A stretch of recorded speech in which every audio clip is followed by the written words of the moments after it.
was high all the time. First thing in the morning, last thing. And it was miserable. You get a little buzz for a little bit, you eat a lot, and there's no hope. There's nothing there. I end up stepping off into witchcraft. And I remember I got to a point one time where I was moving things without ever touching them. I partied all the time. And I got to looking at life through a series of events. And that series of events, one of the things in that was my son. I remember my son, at an early age, he could walk, running around the house, carrying a can of beer and a pack of cigarettes. And something about that ain't good. I was miserable, and I was watching my son developing that misery. I couldn't cope with life. During that time, I was eating pills. I was doing anything I could just to maintain some kind of sanity. I got shot at 15 years old. I laid in a hospital 30 days on my back. And during that particular time, things begin to change when you can't move. I had a minister to walk into a room.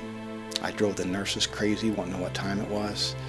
And this minister, which I didn't even like ministers, came in. He wanted to pray for me. Okay, pray for me, get the thing over with, and go on your way. And before he left, I asked him what time it was. He took his watch off and gave it to me. I've never had nobody do that. I've always worked for everything I had. You just didn't give stuff away. That man impacted my life. I decided I was going to be a rock star. So, this is years and years ago. I decided I was going to write a song that was a perfect song. The perfect song was going to be one that everybody sing. And through a course of several years, I stayed up late almost every night, and I couldn't get the right song. I was looking for it.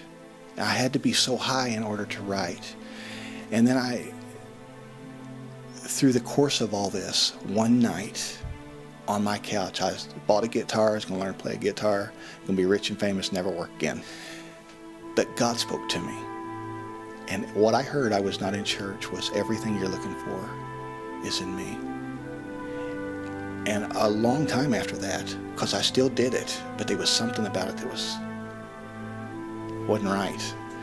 The Holy Ghost spoke to me and told me, okay, I'm going to leave you alone. And I remember stopping. I remember exactly where it was. And I said, God, please don't leave me alone. And I knew I was lost. The pastor of my former church, I called him, and I was so dead serious because my life wasn't no good. And I says, I want to get baptized right now or never. And I said that to God. And I meant it because I couldn't cope with no more. I was just going to be lost.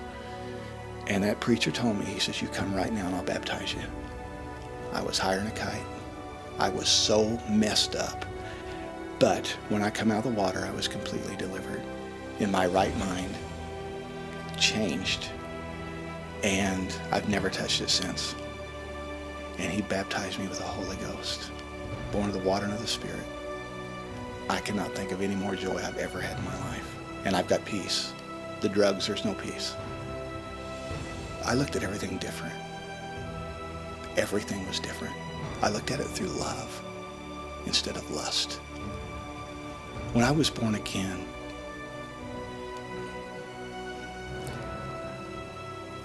it was a change of life.